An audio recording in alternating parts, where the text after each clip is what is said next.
Hey there, welcome back. I want to get right out now to Capitol Hill correspondent Nate Reed. We are just a few seconds away from this vote ending right now. Tell us where we're at.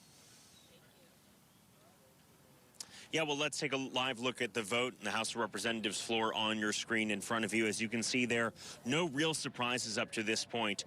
All Republicans voting for this bill so far, with the exception of one. We believe that is Representative Thomas Massie, the Republican from Kentucky, who's made quite clear his opposition and drawn the ire of President Donald Trump due to his lack of support for this bill. All Democrats so far voting against this bill. Now, this is a numbers game. Republicans have an extremely slim majority in the House of Representatives, and for that reason, they can really not afford to lose many votes at all. And so for that reason, if additional Republicans are to vote against this, there's a very real chance that this could fail in the House of Representatives. At this point, not exactly clear which way this vote's going to go, but we're down to the final 7 or so not yet votes or so. 3 Democrats have yet to cast their votes. We know at least 1 Democrat is absent. There are 3 Republicans who've yet to cast their vote, so we're waiting on them as well. But again, this is down to the wire. Republicans appear to be, just have taken the lead in terms of the vote totals. So far, just 2 Republicans have not voted. 1 Democrat appears to have changed their vote in favor of the bill.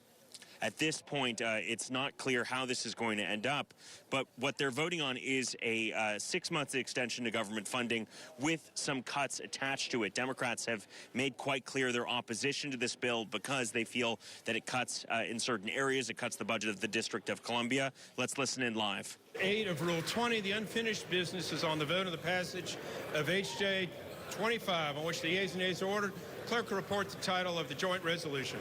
Union Calendar Number 3, House Joint Resolution 25, Joint Resolution providing for congressional disapproval under Chapter 8 of Title 5 United States Code of the rules submitted by the Internal Revenue Service relating to gross proceeds reporting by brokers that regularly provide services.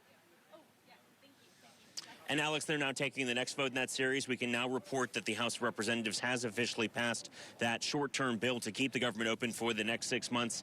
This sets up a massive clash with the U.S. Senate. Democrats, as you just saw, almost none of them voted in favor of this bill. It looks like 1 had changed their vote in the final moment to support this bill. Not clear if that was an error in the final moments. But again, the fact that most all Democrats voted against this bill certainly sets up a clash in the U.S. Senate, where they will need Democratic support to get this bill across the finish line and to President Trump's desk. The House of Representatives expected to leave for the next week or week and a half or so. So they're really jamming the Senate here, if you will, putting the Senate up to the task of choosing whether the government remains open or shuts down at the end of this week, March 14th at midnight. Again, Republicans largely in favor of this bill. They say that this will, keep the government open with terms that President Donald Trump is happy with. The president has touted his support for this bill as well.